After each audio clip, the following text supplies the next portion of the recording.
अस्सलाम वालेकुम दोस्तों, उम्मीद करता हूँ आप सभी लोग खैरियत से होंगे। आज हाजिर हूँ सऊदी अरब की कुछ ज़रूरी खबरें लेके। डीएल ड्राइविंग लाइसेंस बनाने के रिगार्डिंग खबरें हैं और जो है बहुत सारी सऊदी अरब की खबरें रहेंगी, तो आखिर तक जुड़े रहेंगे तो पूरा न्यूज़ समझ में आएगा। दूसरी चीज़ ये है कि इस वीडियो में मैंने जो है बहुत सारे सवाल पिक किए हैं कई दोस्तों के, जिनके सवाल ये मतलब अलग अलग अलग सवाल थे। RT-PCR के रिगार्डिंग कभी सऊदी जाना है, हमें लेटेस्ट ट्रैवल गाइडलाइन जानना था उन लोगों को। और जो है कुछ भाई साहब के सवाल ये थे कि मेडिकल हो गया है, मुफा कितने दिन में होता है मेडिकल होने के बाद से। और भी सवाल थे, वहाँ पे गए थे, इकामा नहीं बना है, क्या करें, कैसे वापस आएँ। तो चलिए वीडियो को जो है आखिर तक देखेंगे तो आप लोगों को पूरा अपडेट समझ में आएगा। वीडियो की शुरुआत करता हूँ। शुरुआत में सबसे पहले आप लोगों से गुजारिश करूँगा, अगर आप लोग मेरे चैनल पर नए हैं तो चैनल को सब्सक्राइब करके ऑल नोटिफिकेशन ऑन कर लीजिए। फेसबुक इंस्टाग्राम पर आप मुझे फॉलो कर सकते हैं, वहाँ पर भी आप अपने सवाल कंसर्न जो भी है वो मुझे डीएम कर सकते हैं, मैसेज कर सकते हैं। तो सबसे पहले मैं आप लोगों से जो न्यूज़ शेयर करना चाहूँगा वो अफसर के रिगार्डिंग है, मतलब ड्राइविंग लाइसेंस बनाने के रिगार्डिंग है एक्चुअली। तो अभी क्या है, इसमें जो है काफ़ी आसानी कर दिया गया है। सऊदी अरब में जो है पहले ड्राइविंग लाइसेंस के लिए अपॉइंटमेंट लेना पड़ता था और अपॉइंटमेंट लेने के लिए थोड़ा डिफ़िकल्ट था वे। लेकिन अब जब आप जहाँ भी रहें, आप अपने अफसर अकाउंट से लॉगिन किए हैं तो वहीं से आप जो है अफसर अकाउंट से ही खुद से अपना अपॉइंटमेंट बुक कर सकते हैं ड्राइविंग लाइसेंस के लिए। मरूर का अपॉइंटमेंट बुक कीजिए और ड्राइविंग लाइसेंस बनाने का दिन तारीख जो आपको मिलेगा उस दिन जाइए और अपना जो भी टेस्ट है, ट्रेनिंग है, दे के अपना लाइसेंस का प्रोसेस पूरा कर सकते हैं। तो घर बैठे मतलब आप काम पे भी हैं तो अपॉइंटमेंट कहीं से भी अफसर के थ्रू ले सकते हैं। ये काफ़ी अच्छी न्यूज़ थी। और एक न्यूज़ शेयर करना चाहूँगा, एक फ़ोटो आप ये देख रहे होंगे, ये आदमी नाइजीरिया का रहने वाला है और नाइजीरिया से सऊदी अरब जो है बाइसिकल से गया है, मतलब साइकिल से गया है। तो ये साइकिल से आदमी 2 साल लगे हैं इसको वहाँ पहुँचने में और उम्रा करने के लिए सऊदी अरब गया है। उम्रा करने के इरादे से पहुँचे हैं ये, और जो है 2 साल टोटल लगा है। और यहाँ से भी आप लोगों को मालूम है कि शिहाब चितुर भाई जा रहे हैं, अभी तक उनका कोई अपडेट नहीं आ रहा है। वो पैदल जा रहे थे और 1 साल में पहुँचने वाले थे, और ये नाइजीरिया से 2 साल में साइकिल से पहुँचे हैं। लेकिन शिहाब भाई का अभी भी कोई अपडेट मेरे पास नहीं। अगर आप लोगों के पास अपडेट रहे तो आप कमेंट में बता सकते हैं।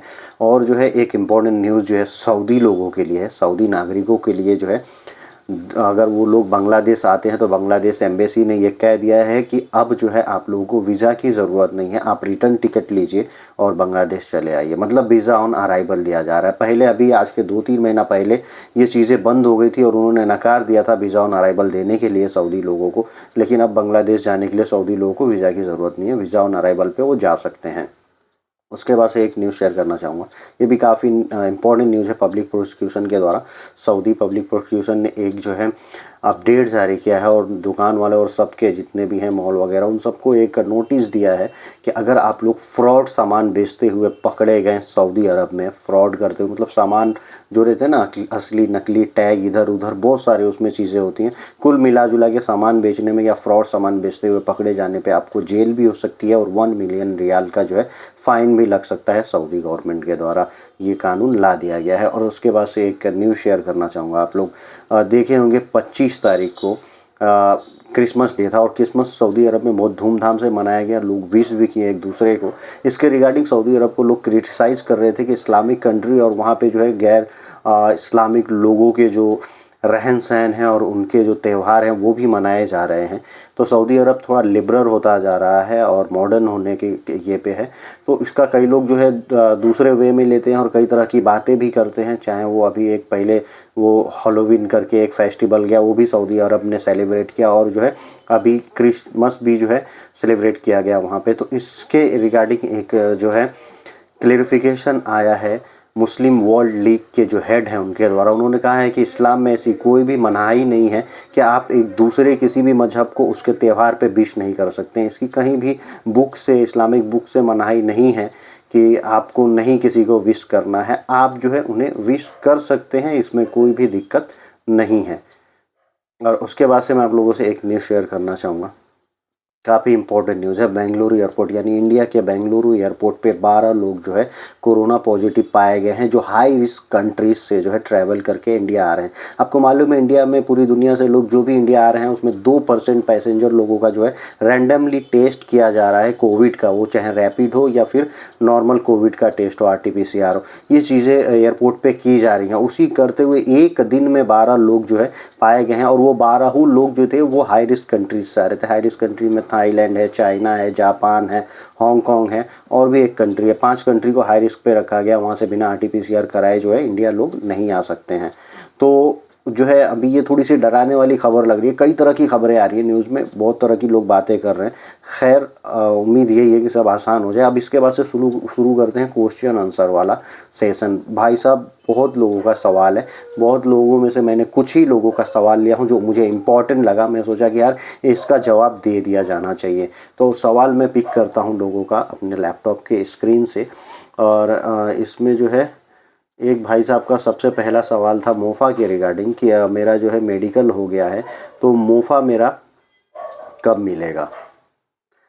तो देखिए सबसे पहले आप लोगों को बताना चाहूँगा, अगर कोई भी आदमी मेडिकल करा लेता है तो मेडिकल फिट होने के बाद ही मुफ़ा होता है। लेकिन कब मुफ़ा होगा डिपेंड करता है आपके ऑफिस पे या आपका वीज़ा रेडी है कि नहीं। वीज़ा अगर रेडी रहेगा तो ही ऑफिस वाले जिस पे आप वीज़ा लगाने के लिए हैं या किसी एजेंट को दिए हैं वही तभी वो मुफ़ा कराएगा।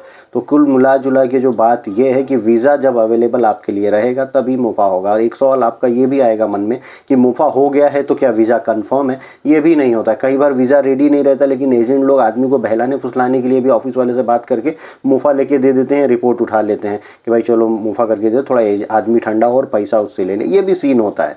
तो आप एजेंट का चुनाव अच्छे से करें तो आपको सब चीज़ वो क्लियर बता दिया करेगा।